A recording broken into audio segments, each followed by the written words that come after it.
বাংলাদেশের দেয়া রোহিঙ্গাদের তালিকা যাচাই বাছাই করেছে মিয়ানমার। শনিবার এক বিবৃতিতে দেশটির পররাষ্ট্র মন্ত্রণালয় জানিয়েছে, ঢাকা থেকে পাঠানো 8,28,824 জনের তালিকার মধ্যে যাচাই হয়েছে 4,26,545 জনের পরিচয়। এর মধ্যে 3,08,000 জন রাখাইনের বাসিন্দা উল্লেখ করে রাখাইনের পরিস্থিতি স্বাভাবিক হলে তাদের ফেরত নিতে উদ্যোগ নেওয়ার আশ্বাসও দিয়েছে নেপিডো।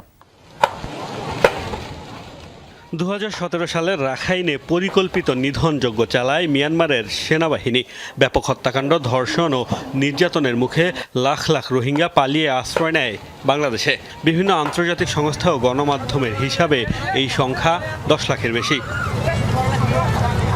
আন্তর্জাতিক মিডিয়ার খবরকে বিভ্রান্তিকর আখ্যা দিয়ে 10 লাখ রোহিঙ্গা বাস্তুচ্যুত হওয়ার দাবি অস্বীকার করেছে মিয়ানমার।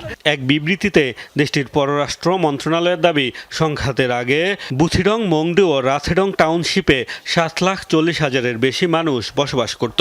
সেখান থেকে বাংলাদেশে এসেছে 5,40,000-এর কিছু বেশি বাসিন্দা।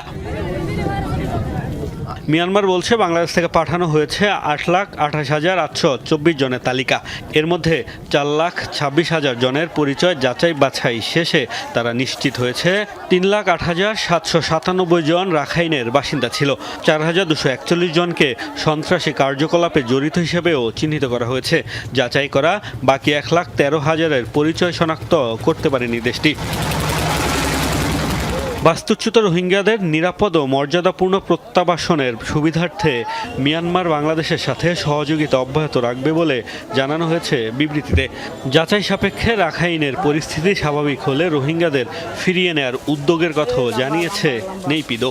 বলেছে, রোহিঙ্গা প্রত্যাবাসন দুপক্ষের আলোচনার মাধ্যমে সমাধানযোগ্য একটি বিষয়। এটিকে আন্তর্জাতিক ইস্যু হিসেবে ভুলভাবে উপস্থাপন করা হচ্ছে। মিয়ানমার দাবি করেছে, রোহিঙ্গা প্রত্যাবাসন নিয়ে এ পর্যন্ত বাংলাদেশের সাথে তাদের 3টি চুক্তি হয়েছে। 2018 থেকে 19 সালের মধ্যে 3 দফায় ফেরানোর উদ্যোগ নেওয়া হলেও ফিরে যেতে রাজি হয়নি কোনো রোহিঙ্গা। মোস্তফা মাহমুদ, যমুনা নিউজ।